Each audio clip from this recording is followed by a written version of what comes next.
जय Hind. Indian economy की fourth video में आज देखेंगे हम कुछ इम्पॉर्टेंट टर्म्स। तो जिसमें सबसे पहले है हमारा ग्रीन जीडीपी। तो ग्रीन जीडीपी ऐसी जीडीपी है जिसमें कि जो total monetary value of GDP ली जाएगी, जो भी देश की जीडीपी रही है उसकी टोटल वैल्यू कितनी है, और उसमें से हम माइनस करते हैं जो हमने इस जीडीपी को तैयार करने के लिए हमने जो भी एनवायरनमेंट लॉस किया है उसकी एस्टिमेटेड वैल्यू ली जाएगी और उसको माइनस किया जाएगा। फॉर एग्जांपल जो भी जीडीपी हुई है प्रोडक्शन से, जिसमें हमने एनवायरनमेंट को प्रदूषित किया, कार्बन डाइऑक्साइड हमने बहुत एक्सेस मात्रा में रिलीज़ किया, हमने वाटर को पोल्यूट किया, हमने एयर को पोल्यूट किया। तो इस तरह से जो भी लॉस किया हमने एनवायरनमेंट का, उस जीडीपी को बनाने के लिए उस एनवायरनमेंट लॉस को कैलकुलेट किया जाता है और उसकी जो एस्टिमेटेड वैल्यू है उसको माइनस करते हैं उस देश की मॉनेटरी वैल्यू ऑफ जीडीपी से। तो जितनी भी टोटल मॉनेटरी वैल्यू बचेगी जीडीपी की, उसको बोलेंगे ग्रीन जीडीपी कि एक ग्रीन जीडीपी है। इस जीडीपी से आपका कोई भी लॉस नहीं हुआ एनवायरनमेंट पे, जब आप माइनस कर देंगे उस वाले लॉस वाले पार्ट को। ठीक है, ओके। नेक्स्ट है हमारा ग्रॉस नेशनल हैप्पीनेस।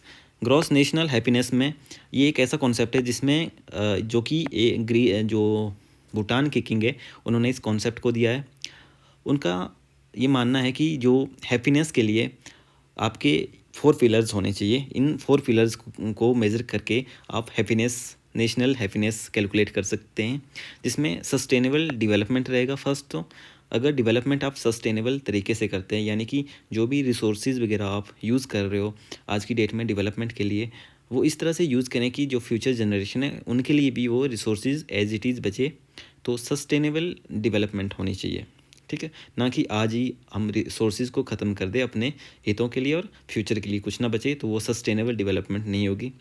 तो सस्टेनेबल डेवलपमेंट होनी चाहिए फर्स्ट पिलर। सेकंड पिलर है आपका कंजर्वेशन ऑफ एनवायरनमेंट, कि एनवायरनमेंट के साथ आपने इतना भी खिलवाड़ नहीं करना है। तो एनवायरनमेंट में जो भी एनिमल्स हैं, प्लांट्स हैं, उनकी कंजर्वेशन करनी है, ठीक है। और थर्ड है प्रिजर्वेशन ऑफ कल्चरल वैल्यूज़। हम जैसे डेवलप हो रहे हैं, हम नई नई चीज़ें छू रहे हैं, तो जो हमारे कल्चरल वैल्यूज़ हैं वो प्रिजर्व होनी चाहिए। अगर वो प्रिजर्व है तो वो आपको इस जो ग्रॉस नेशनल हैप्पीनेस में रिफ्लेक्ट होंगी। और फोर्थ है गुड गवर्नेंस। गुड गवर्नेंस भी इसमें रोल प्ले करती है। तो ये 4 पिलर्स हैं: sustainable development, conservation of environment, preservation of cultural values and good governance. ठीक है, तो ये 4 पिलर्स रहेंगे ग्रॉस नेशनल हैप्पीनेस के, जो कि किंग ऑफ भूटान ने इस कॉन्सेप्ट को दिया है। नेक्स्ट है आपका कार्बन क्रेडिट, जो कि एक फाइनेंशियल यूनिट होती है। कार्बन क्रेडिट, ये जब हम 1 टन ऑफ कार्बन डाइऑक्साइड को रिलीज़ करेंगे फ्रॉम एटमॉस्फेयर, तो 1 कार्बन क्रेडिट दिया जाएगा। 1 कार्बन क्रेडिट जो आपको अवार्ड के रूप में दिया जाएगा, तो उसको आप ट्रेड भी कर सकते हो। क्योंकि जब आप फॉर एग्जांपल आप एक कंपनी है जो कि किसी चीज़ की प्रोडक्शन कर रहे हैं, तो अगर आप ऐसी प्रोडक्शन करें जिसमें कार्बन डाइऑक्साइड आपकी रिलीज़ हो रही है और जो आपकी लिमिट से ज़्यादा अगर आप कर रहे हो एमिशन, तो आप पे पेनल्टी लग सकती है। तो उस केस में आपको क्या करना पड़ेगा, कार्बन क्रेडिट परचेज करना पड़ेगा। जिसके पास कार्बन क्रेडिट होगा तो उससे कार्बन क्रेडिट परचेज करना पड़ेगा, और फिर उस 1 कार्बन क्रेडिट से आप 1 ton of carbon dioxide release कर सकते हो एनवायरनमेंट पे। अगर आप एनवायरनमेंट से 1 टन कार्बन डाइऑक्साइड को एब्जॉर्ब करेंगे तो आपको 1 कार्बन क्रेडिट मिलेगा। तो इस तरह से ये मार्केट बेस्ड अप्रोच है। किस लिए है? For controlling green house emission. Okay, तो जो इसमें एमिशन रिडक्शन इसका हमारा मेन कॉन्सेप्ट है, और अगर एमिशन रिडक्शन में आपका रोल रहता है तो आपको इंसेंटिवाइज भी किया जाएगा। वही सस्टेनेबल प्रैक्टिसेस को प्रमोट करने के लिए ये कॉन्सेप्ट लाया गया है। नेक्स्ट है आपका कार्बन टैक्स। कार्बन टैक्स में क्या आता है कि जब आप ऐसी गुड्स की कंजम्पशन करते हैं या प्रोडक्शन करते हैं जो कि higher amount of carbon dioxide को एमिट करते हैं, तो उन गुड्स का कंजम्पशन या प्रोडक्शन करने पे आप पे कार्बन टैक्स लगेगा। तो ये कार्बन टैक्स किस पे लगेगा?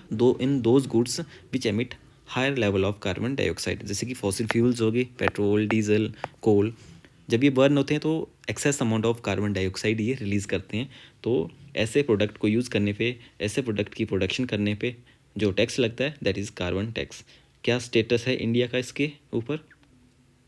तो इंडिया में फ़िलहाल कार्बन टैक्स नाम से कोई इस तरह से टैक्स नहीं है, एक्सप्लिसिटली कोई कार्बन टैक्स नहीं है इंडिया में, लेकिन इम्प्लिसिटली अगर देखा जाए तो ये अप्लाई हो रहा है। कैसे हो रहा है? जो भी हमारे पेट्रोलियम प्रोडक्ट्स हैं उसमें आपको भर भर के सेंट्रल एक्साइज ड्यूटी मिलेगी और स्टेट लेवल पे भी वैट मिलेगा और सेल्स टैक्स मिलेगा पेट्रोलियम प्रोडक्ट्स पे, जिससे आप देखेंगे कि हर स्टेट में जो पेट्रोलियम प्रोडक्ट्स हैं उनके जो प्राइजेज़ हैं वो डिफरेंट रहते हैं, क्योंकि सभी स्टेट्स के अपने अपने टैक्स रेट हैं, तो वो अलग अलग से वैट लगाते हैं और सेंट्रल गवर्नमेंट जो एक्साइज ड्यूटी लगाती है, जिसके चलते जो पेट्रोलियम प्रोडक्ट्स हैं वो काफ़ी महंगे हो जाते हैं। तो ये वहाँ पे एज ए कार्बन टैक्स ही वो हमसे वसूला जा रहा है। नेक्स्ट है carbon border tax. Carbon border tax जो ये इम्पोज किया गया है किसके द्वारा? यूरोपियन यूनियन द्वारा। यूरोपियन यूनियन एक यूरोप की एक यूनियन है जिसमें कि मैक्सिमम कंट्रीज़ जो यूरोप की है वो इसमें सम्मिलित हैं। तो उन्होंने ये प्लान किया है कि 2026 से इसको फुल इम्प्लीमेंट किया जाएगा।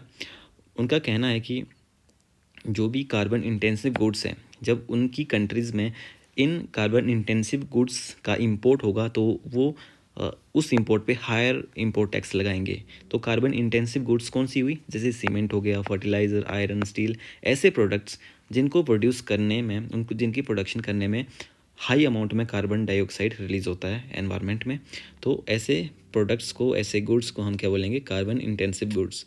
तो इन पे higher amount of import tax लगाएंगी कौन? यूरोपियन यूनियन की जितनी भी कंट्रीज़ हैं वो। तो ये इनकी फुल इम्प्लीमेंटेशन कब से होगी? 2026 से होगी।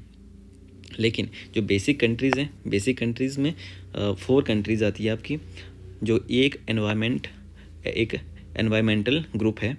तो ये ब्रिक्स के साथ आप इसको मिक्स मत करना, क्योंकि ब्रिक्स अलग है और ये बेसिक है। बेसिक इसमें 4 जो आपकी large and rapidly developing countries आती हैं, जो कि डेवलपिंग इकोनॉमीज़ के नाम से जानी जाती है, जो कि रैपिडली डेवलपिंग इकोनॉमीज़ में आती हैं।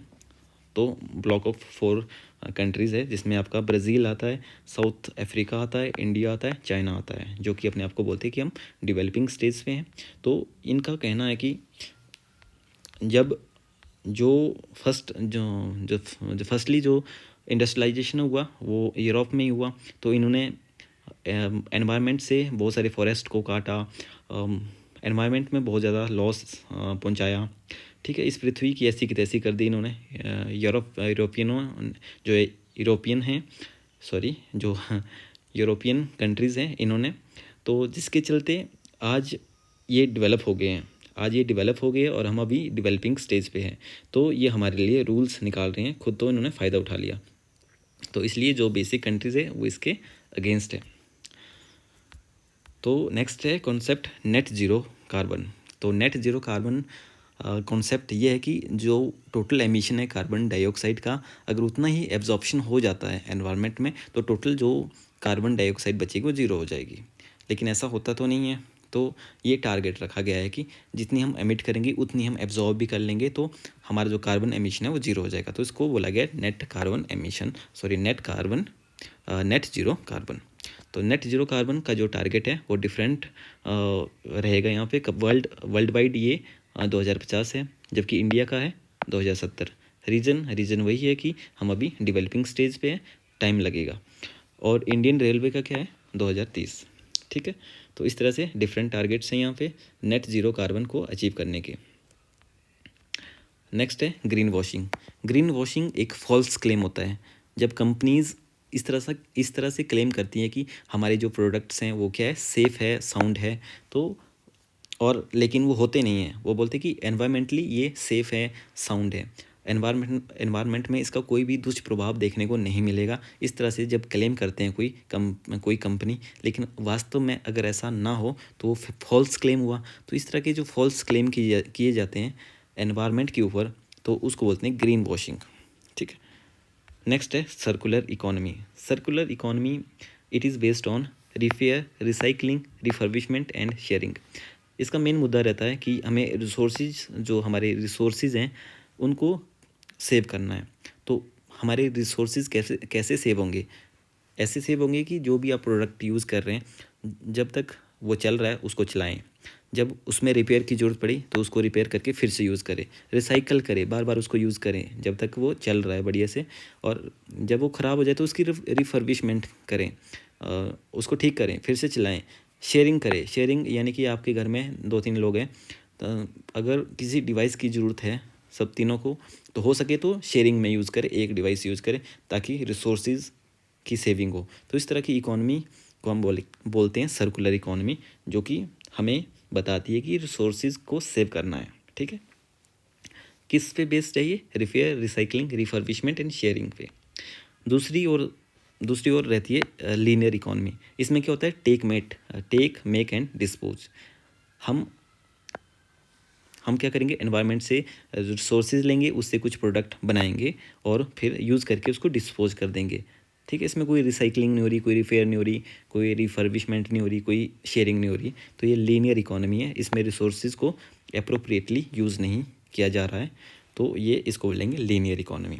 ओके, तो ये कुछ कॉन्सेप्ट थे इकोनॉमी के जो हमने आज पढ़े। तो बाकी मिलते हैं नेक्स्ट वीडियो में। जय हिंद।